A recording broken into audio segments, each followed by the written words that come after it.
अस्सलाम वालेकुम।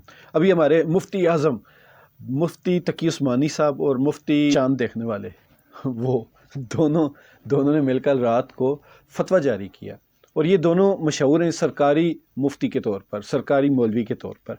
तो मैं नहीं कह रहा, ये मशहूर है इस तरह। तो जो मशहूर है मैं वो आपको बता रहा हूँ। तो उन्होंने ऐसे वक्त पर एक फ़तवा दिया जब सारी चीज़ें क्लोज़ हो रही हैं। तो उस फतवे की रूह से आज सेनेटर मुश्ताक ने इस्लामाबाद में एक एहतजाज किया, प्रोटेस्ट किया।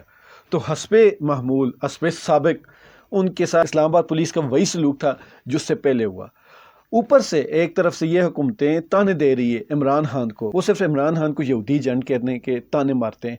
बाकी अब उनकी खुद की हुकूमत है, और उनकी खुद की हुकूमत में इस्लामाबाद में जितने भी प्रोटेस्ट हुए तो सारों के ऊपर इन्होंने क्रैक डाउन किया। मैंने शुरू में बहुत सारे व्लॉग्स किए थे, लेकिन उसके बाद मैंने छोड़ दिए। जब आप कुछ कर ना सकते हो तो सिर्फ बातें करने का कोई फ़ायदा नहीं। तो हमारे ये जो मौलवी साहब हैं, इन्होंने इस तरह की एक तकरीर की। होना तो ये चाहिए था कि बाकायदा एक फ़तवा निकालते, और जिस तरह वो सरकार के साथ उनका उठना बैठना है, बाकायदा एक मीटिंग बुलवाते, और उस मीटिंग में सरकारी तौर पर ये ऐलान होता।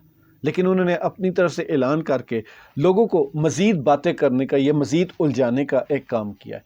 अगर उनके दिल में सच्चाई होती तो वो प्रॉपर इसके ऊपर एक मीटिंग बुलाते, लाअमल तय होता, फिर ऐलान होता। या एक बात है, अगर इनके इस फतवे के ऊपर, इनके इस ऐलान के ऊपर हुकूमत पाकिस्तान या बाकी इस्लामी हुकूमतें अमल नहीं करती तो एहतजाजी तौर पर यह क्या कहेंगे? क्योंकि अब जबकि इनके बकौल जिस तरह का माहौल है तो जिहाद फ़र्ज़ हो चुकी है, तो फिर उसके बाद इनका हुक्म अगर ना माना गया तो फिर अगला लाअमल क्या होगा? तो एक तरफ ये ऐलान होता है, और दूसरी तरफ पाकिस्तान में PSL की तकरीबात हो रही हैं, PSL 10 की तकरीबात हो रही हैं, और खूब हल्ला गुल्ला हो रहा है, नाच गाना सब कुछ हो रहा है। मैं ये नहीं कहता कि आप ये ना करें, लेकिन कम से कम एक इखलाकी फ़र्ज़ होता है। हमारे यहाँ देखें, अब पता नहीं बड़े शहरों में होता है या नहीं, कि छोटे गांव देहात में यही होता है कि आपके मोहल्ले में, आपके फैमिली में, ख़ानदान में कोई फौतगी हो तो फिर आप वहाँ खुशियाँ नहीं मनाते।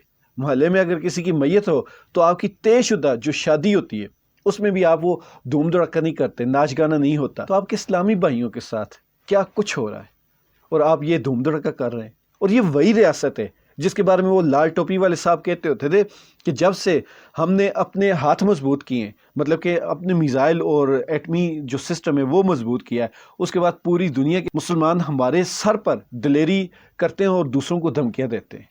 तो भाई साहब, आप उनकी मदद करना तो बहुत दूर की बात है, कम से कम उनके दुख में थोड़ा सा उदासी हो ले, लेकिन वो उदासी भी आपके चेहरों से नज़र नहीं आती। बराए मेहरबानी ये दोगली पॉलिसी छोड़ दें।